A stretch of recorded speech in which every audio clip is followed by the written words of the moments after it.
This plant was built in the fall of 1917 by J.H. Batchelor Company. It was a fish broker. And then it was purchased in 1928 by Pacific American Fisheries out of Bellingham, and they kept it for about 40 years. And then in '64, Columbia Wards Fisheries bought the operation, and then later on changed their names to Wards Cove Packing Company. In 2003, Ocean Beauty bought the Alitak facility, and they've been running it for the last 8, 9 seasons. They chose this place, I think, the old timers, because they always chose the best there was, and this place is definitely in the middle of fish country. Everything we do here, if we don't do it ourselves, we don't get it done.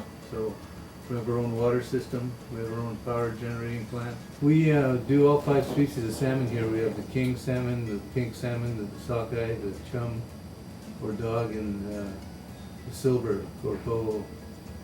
And we also do herring and halibut and black cod and gray cod earlier on in the season. We come up here usually around April 1st, April Fool's Day, which is kind of fitting for us. And start salmon in the beginning of June and go till the middle of September. So we do several million pounds of halibut and salmon. The bulk of it is, by sheer volume, is the pink salmon. But the second quantities are sockeye salmon, red salmon. And that's what we do for Harris Teeter, the sockeye fillets. Every fish that comes through this plant is run through slush ice, and you'll never see anybody mishandling the fish here or picking it by the tail or throwing it. If you do, it'll happen once. We've got an excellent reputation for quality, and it takes a long time to build a good reputation. It takes only a few seconds to lose one, so we're very cautious about what we do.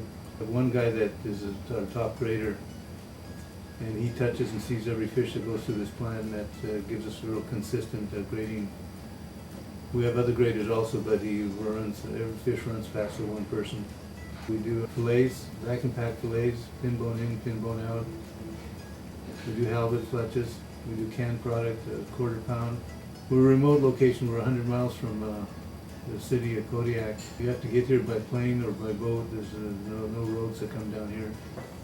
Alaskan seafood is sustainable because we do have large runs. I mean, compared to the lower 48, we still have a lot of area, and the Fish and Game, the management, at least in the Kodiak area here that I'm familiar with, does a very good job of managing the resources. I try to make this as homey as possible. I mean, we're here, we work long hours, we work 7 days a week, sometimes 100, 110, 20 hours a week. I was in Seattle in a fishing community called Ballard with one of my bosses a few years ago, and we went by an old gentleman's house, and he had about 100 pink flamingos in his yard. And my boss said, I hate those things, and so that was impetus for me to start buying them and bring them up here. We have a lot of good things that happen. We have a 4th of July party, and we bring all the local people in and all the fishermen, and everybody gets a day off. Usually it's not always on the 4th. It might be August 4th or something like that.